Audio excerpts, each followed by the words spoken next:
గోవిందాయ నమః. హిందూ బంధువులందరికీ జయ శ్రీరామ్, వందే మాతరం. చాలా మందికి సొంత ఇల్లు కట్టించుకొని తిన్నా తినకపోయినా ముందు ఆ సొంత ఇంట్లో పడుండాలనే కోరిక ఉంటుంది. అలాగే ఇంకా చాలా మందికి ముఖ్యంగా నిరుద్యోగులకి ఒక మంచి ఉద్యోగం కావాలనే కోరిక ఉంటుంది. ఈ రోజుల్లో ఇలాంటి కోరికలు అందరికీ ఉన్నాయి కాబట్టి ఈ కోరికల గురించి ఎక్కువ మంది మాట్లాడుతున్నారు. ఈ రెమెడీ చేయండి, సొంత ఇంటి కల నెరవేరుతుంది, లేదంటే ఈ పూజ చేయండి, ఆ స్తోత్రం చేయండి, ఈ మంత్రం చేయండి, లేదంటే మా దగ్గరకు వచ్చి ఈ హోమాలు చేయండి, సొంత ఇంటి కల నెరవేరుతుంది, మీకు ఏ ఉద్యోగం కావాలనుకుంటే ఆ ఉద్యోగం వస్తుంది. ఈ విధంగా కానీ అండి, మీకు ఒక సొంత ఇంటి కల నెరవేరాలైనా మరైనా ఇంకేదైనా కోరిక తీరాలన్నా ఒక మంచి ఉద్యోగం రావాలన్నా ఏమీ చేయాలన్నా కూడా ముందు అసలుకి మనము సంకల్పం చేసుకొని మంచిగా ప్లాన్ చేసుకోవాలి. చాలా మంది కేర్లెస్ గా ఉంటారు, నేను గమనించారండి. సొంత ఇల్లు కావాలి అంటారు, ఆ కోరిక ఉంటుంది, ఇంటర్నల్ గా ఇంటెన్షన్ ఉంటుంది, కానీ దానికోసము పెద్దగా ప్రయత్నం చేయరు. దాని గురించి గట్టిగా గొప్పగా సంకల్పం చేయరు, ప్రణాళికాబద్ధంగా ఫైనాన్షియల్ ప్లాన్ చేసుకోరు. మగవారైతే ఇంకా నిర్లక్ష్యంగా ఉంటారు ఇలాంటి విషయాల గురించి. ఎప్పుడో డబ్బులు ఉన్నప్పుడు చూద్దాంలే, ముందు అసలు ఒక ప్లానింగ్ ఉండాలండి. ఈ ప్లానింగ్ గురించి నేను చెప్తాను. చెప్పడానికి ముందు మీకు ఒక చిన్న కథ ఒకటి చెప్తాను. ఒక ఊర్లో పాపం ఒక నిరుపేదవాడు ఉండేవాడు అనమాట, భార్య పిల్లలతోటి. ఉద్యోగము ఏమి ఉండేది కాదు, తినడానికి తిండి ఉండేది కాదు. పాపం చాలా బాధలు పడుతూ ఉండేవాడు. అలా ఉంటే ఒకసారి దారిలో ఎవరో ఒక సాధువు వెడుతూ ఉంటే చూసి ఆ సాధువు పాదాల మీద పడిపోయాడు. స్వామి, మా ఇంట్లో తినడానికి గడవడం లేదు, చాలా ఇబ్బందికరంగా ఉంది పరిస్థితి, నన్ను అనుగ్రహించండి అని. పాపం ఆ సాధువు చాలా జాలిపడ్డాడు ఈ పేదవాడిని చూసి. ఆ సాధువు దగ్గర ఒక వరుస వేది అనే మణి ఉంది. దానికి చింతామణి అని కూడా అర్థం సంస్కృతంలో. దాన్నే హిందీలో పారస్ అంటారనమాట. వరుస వేది అనే ఒక మణి. ఆ మణి ఏ ఇనప వస్తువుకు తాకించినా కూడా అది బంగారం అయిపోతుంది. అతను ఏం చేశారంటే, నాయన ఈ మణి నీకు ఇస్తున్నా, ఒక సంవత్సరం వరకే ఈ మణి నీ దగ్గర ఉంటుంది, సంవత్సరం తర్వాత వచ్చి నాది నేను తీసేసుకుంటాను. సంవత్సరం తర్వాత ఒకవేళ నువ్వు నాకు కనిపించకపోయినా సరే ఈ మణి మాత్రం పనిచేయదు నీకు. ఈ సంవత్సరం లోపల ఈ మణి నీ దగ్గర ఉంచుకొని నీకు ఏం కావాలో సంపాదించుకో అని చెప్పి మణి ఆ పేదవాడి చేతిలో పెట్టి ఆ సాధువు తన దారిని తాను వెళ్ళిపోతాడు. ఈ పేదవాడు ఏం చేశాడు, ఇంటికి తెచ్చుకున్నాడు. ఇంట్లో ఏవో చిన్న చితక వెనక మొక్కలు ఉన్నాయి, వాడికి తాగేద్దాము అనుకుంటూ ఇంకోటి ఆలోచన చేశాడు. ఇంట్లో ఉండే చిన్న చితకా మొక్కలకి ఎంతసేపు తాకించేది, అలా కాదు, ఎలుక షాప్కి వెళ్తే కావాల్సినంత టన్నులు టన్నులు క్వింటాల్ క్వింటాల్ ఇనుము ఉంటుంది, పోయి వాటికి తాగిచ్చేస్తే అదంతా బంగారం అయిపోతుంది కదా అనే ఆలోచన వచ్చి వాళ్ళ ఊర్లో ఉన్న ఒక ఇనప షాపుకి వెళ్ళాడు. షాప్ అతను అడిగాడు, మీ షాపులో ఇనుము మొత్తం నాకు అమ్మేసేసాయి అని. ఆ షాప్ అతను అన్నాడు, ఇనుము రేటు బాగా పెరిగిపోయింది, ధరలు మండుతున్నాయి, ఒక 6 నెలల తర్వాత వచ్చి కనపడు, బాగా రేటు తగ్గుతుంది ఇనుముకి, అప్పుడు కొనుక్కుంది గాని అన్నాడు. సరే 6 నెలలు టైం ఉంది కదా అని ఈ నిరుద్యోగి అక్కడ ఇక్కడ అడుక్కుంటూ కాలం గడుపుతున్నాడే గాని తన దగ్గర ఉన్న మనీ విషయం మర్చిపోయాడు. అటక మీద పెట్టాడు, 6 నెలలు టైం ఉంది కదా అని.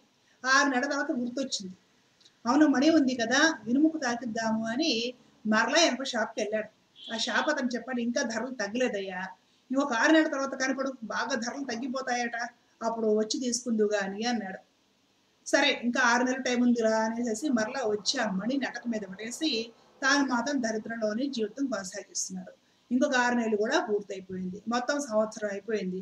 ఆ సాధువు గారు తిరిగి వచ్చి తన మణిని తాను తీసేసుకున్నాడు. స్వామి, నేను దేనికి తాకించలేదు, 1/2 గ్రాము ఇనుముకు కూడా తాకించలేదు, 1/2 గ్రాము బంగారం కూడా నా చేతికి రాలేదు, ఇచ్చేయండి నాకు అంటే, లేదు నీకు ఇచ్చిన టైం అయిపోయింది అన్నాడు. మణిని తీసుకున్నాడు, తాను వెళ్ళిపోయాడు. ఈ నిరుద్యోగి దారిద్ర్యంలో అలాగే ఉన్నాడు, తల బాదుకున్నాడు. ఏమిటి ప్రయోజనము? ఈ కథ ఎందుకంటే, మనకున్న ఆయువు తక్కువ. ఈ తక్కువ ఆయువులోనే మనం పరమార్థం వెతుక్కోవడానికి సాధన చేయాలి. ఈ సాంసారికమైన భౌతికమైన పనులు ఇవన్నీ కూడా చక్కగా నెరవేర్చుకోవాలి, ఈ కర్తవ్యాలు కూడా నెరవేర్చాలి. ఆధ్యాత్మిక సాధన చేస్తున్నానని ఇల్లు వాకిలి ఏం లేకుండా, పిల్లల్ని భార్యని వస్తు పెట్టి ఏమి పట్టించుకోకుండా, పిల్లల చదువులు పట్టించుకోకుండా, భార్య పరిస్థితి పట్టించుకోకుండా ఉండడము తప్పే.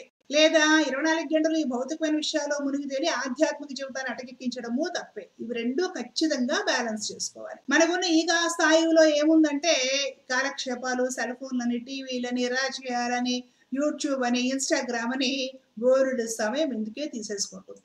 ప్లానింగ్ లేకపోతే ఈ రోజుల్లో సంభవం అవడం చాలా కష్టం అండి. ఒక ఇల్లు కట్టించుకోవాలి అనుకుంటే దానికి ఏ పూజ చేయాలి అని అడుగుతున్నారు నన్ను. వెంకటేశ్వర స్వామి వ్రతం చేస్తే సరిపోతుందా? సత్యనారాయణ స్వామి వ్రతం చేయాలా? లక్ష్మీ వ్రతాలు చేయాలా? లేదంటే ఈ సంకష్ట చతుర్థి చేయాలా అని అడుగుతున్నారు. మీకు నచ్చిన ఏ వ్రతమైనా చేసుకోండి. ఇది ఎక్కువ పవరు, అది తక్కువ పవర్ అని నేను ఎప్పుడూ చెప్పను. అలా చెప్పడం కూడా తప్పే. కానీ దాంతో పాటు ఒక ప్రణాళిక, ఒక తెలివి, ఆలోచన కూడా ఉండాలండి. గట్టి సంకల్పం ఉండాలి.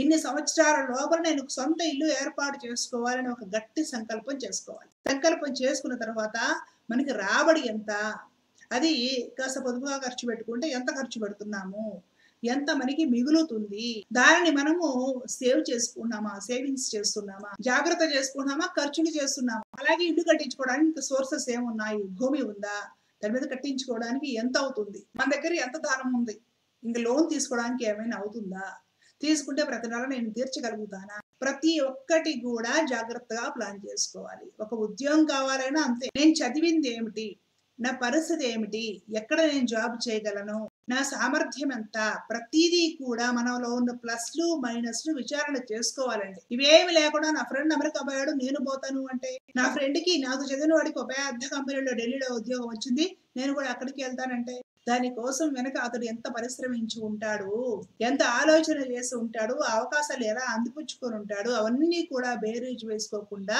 దిగకూడదు. చాలా మంది నిరుద్యోగాన్ని చూస్తున్నాను. ఇదే కాలక్షేపం. నా ఫ్రెండ్ వెళ్ళాడు, నేను కూడా దాన్ని ట్రై చేస్తున్నాను, అది వచ్చేంత వరకు నేను ఖాళీ కాలక్షేపం చేస్తూ ఉంటాను. ఇంట్లో తల్లిదండ్రులకు భారం, వాళ్ళు విసుక్కుంటూ ఉంటారు. సంకల్పం గట్టిగా చేయాలి. లక్ష్యం మీద గురి ఉండాలి, ఖచ్చితంగా ఉండాలి. ఇది కావాలి అంటే ఈ టైం లోపల ఇది అయిపోవాలి అని ఒక లక్ష్యం పెట్టుకొని ఆ టైం లోపల అది చేయడానికి సంకల్పం చేసి గట్టిగా కృషి చేయగలగాలి. దానికి మనకుంటే అవకాశాలు ఏమిటి, ఏం ఉపయోగించుకోవాలి, బలహీనతలు ఏమిటి, ఏవి అధిగమించాలి, అవన్నీ కూడా చూసుకుంటూ అడుగులు ముందుకు వేయాలి. ఇలా మనం ప్రయత్నం చేసుకుంటూ భగవంతుడిని కూడా ఆరాధిస్తూ ఉంటే, ధర్మం లోపం లేకుండా, కర్తవ్యత లోపం లేకుండా చక్కగా మనం మంచి బాటలో వెడుతూ ఉంటే పరమాత్మ అనుగ్రహం కూడా కలిగి ఈ పనులకి అడ్డంకం ఏదైనా ఉంటే ఆ స్వామికి నమస్కారం చేయడం వల్ల ఆ అడ్డంకులు తొలగించి మన మార్గం సుగమం చేస్తాడు. కుండ పాలు తోడబెట్టాలన్నా కూడా ఒక 2 చుక్కలు పెరుగో మజ్జిగో కావాలా వద్దా? ఎంత మన మానవ ప్రయత్నం చేసినా, ఎంత గొప్పగా చేసినా కాస్త అంత భగవద్ అనుగ్రహం లేకపోతే అది సఫలం అవ్వదు. కాబట్టి మనం ఖచ్చితంగా సంకల్పం చేయాలి, ప్రణాళికాబద్ధంగా ప్రతి పని చేసుకుంటూ పోవాలి, చక్కగా ఆలోచన చేసుకోవాలి. వివేకవంతులు, తెలివైన వాళ్ళు, అనుభవజ్ఞులు ఎవరైనా ఉంటే వాళ్ళ సలహాను తీసుకోవాలి, పెద్దవారు చెప్పినట్టు వినాలి, మంచి బాటలో నడవాలి, ఆలోచన ఉండాలి, ఆలోచన లేకుండా దిగకూడదు. ఇలా ప్రతిదీ ప్లాన్ చేసుకుంటూ భగవంతుడిని కూడా ఆరాధిస్తే ఖచ్చితంగా పనులు అవుతాయి. ఇవన్నీ వదిలేసి మేము 24 గంటలు పిండి దీపాలు పెట్టి, ఉప్పు దీపాలు పెట్టి పూజలు చేసుకుంటూ కూర్చుంటామండి అవుతాయి అంటే అది కూడా అజ్ఞానమేనండి. అందుకని నేను అలాంటివి ప్రచారం చెయ్యను. 7 వారాలు పిండి దీపం పెట్టండి, సొంత ఇంటి కల నెరవేరుతుంది అంటే, పిండి దీపాలు పెట్టి కూడా కల నెరవేరకపోతే వాడు ఏం చేస్తాడు, భగవంతుడిని నమ్మడం మానేస్తాడు. భగవంతుడి మీద కోపం వస్తుంది. కోపం ఎవరి మీద రావాలి, ఎవరు ఇలాంటి ప్రచారాలు చేస్తారో వాళ్ళ మీద కోపం రావాలి. కానీ భగవంతుని మీద కోపం వస్తే ఎలాగ, భగవంతుడు చెప్పాడా ఈ విధంగా చేయమని? అర్థం చేసుకోవాల్సింది ఏమిటంటే సమయం వృధా చేసుకోకుండా మన కుటుంబ బాగు కోసం మనం ప్రయత్నం చేయాలి, వ్యక్తిగత అభ్యున్నతి కోసం ప్రయత్నం చేయాలి, పరమాత్మను అందుకోవడానికి ప్రయత్నం చేయాలి. మనకున్న సమయము చాలా తక్కువ అండి.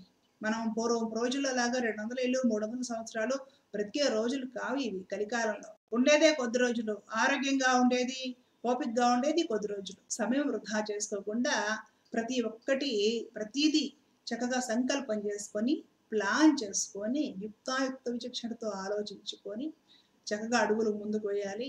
పరమాత్మ చెయ్యి వదలకుండా పట్టుకొని అడుగులు ముందుకు వేయాలి. అలా మనం సెట్ చేసుకోవడం వల్ల ఏమవుతుందంటే ఉదాహరణ తర్వాత ఒకటి చక్కగా ప్రశాంతంగా అన్ని పనులు అవుతాయండి. అది విషయం. లోకా సమస్త సుఖినో భవంతు. జై శ్రీరామ్, జై భారత్, జై హింద్. కృష్ణార్పణ.